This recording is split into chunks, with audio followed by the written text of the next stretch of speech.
Good morning everyone and welcome to the Plants and Presents Nursery.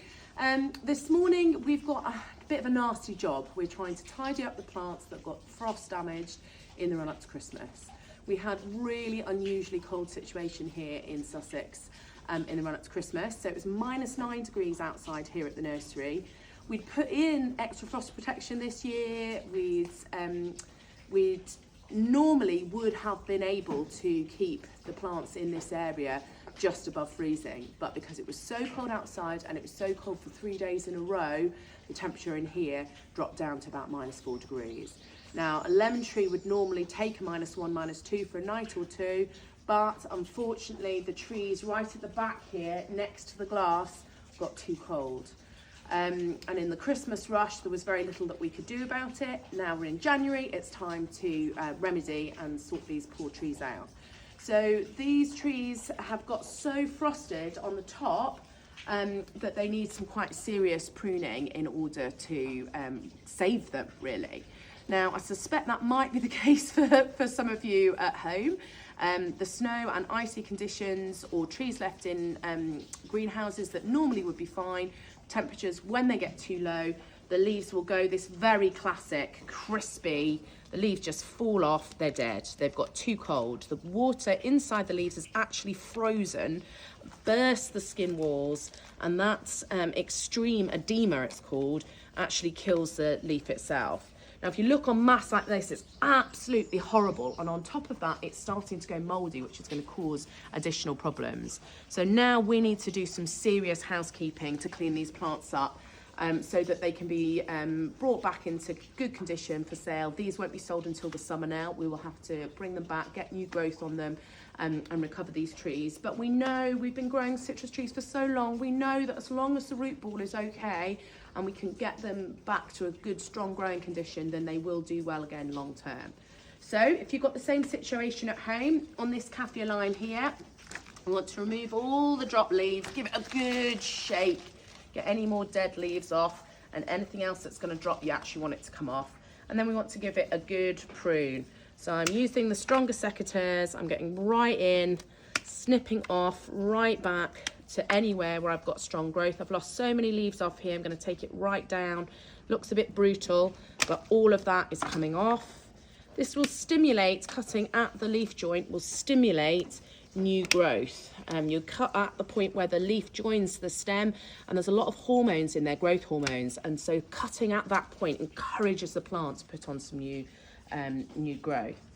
This one with a hard prune here won't take that much longer to recover. I would be hopeful that by April, May, this plant has started to put on some new growth. The root ball still looks quite strong. There's no sign of dying on the main stems. It's just the outer leaves, the crown, that's become damaged. This poor little lemon, 4 seasons behind me, is in a bit of a sadder state. So in this situation, slightly smaller pots probably cause more problems. It's just 2 centimetres smaller, but that means the root has got colder. So larger areas of the tree are damaged. All the top growth here has become mouldy, but also the stems in here have gone brown, and there's mould on stems right down here. So all of that has to come off right down to here, that whole branch. Even though some of the leaves are green, same here, there's damage actually on the stem. So anything above the damage and the mould has to come right off. I want to cut back to where I've got healthy growth, which is here, all the way back there. This poor tree is going to be quartered in size, but by doing this, we hope to save the trunk and allow the plant to regenerate properly from a nice, neat shape as well. So all of these dead leaves are coming off. Any small side branches I'm sacrificing because I want the growth to go into the strong central branches here. This branch here, not too bad. If I cut back this, again, these stems are green, so that's a good sign. The small stems here are still green. So if I cut right back here, this plant is shrinking in size. Up here, again, I've got brown frost damage, so the branch itself has actually got so badly frosted that anything above these brown marks has to go. But this stem is nice and green. So that one, although there's no leaves on it, I'll leave a little bit on because I want to keep some shape. Here we go. Take these off, take these off. What do we think here? Again, damaged stem. I'm going back for clean growth to here. When I cut it in here, I've got a little bit of fresh green just underneath the bark there.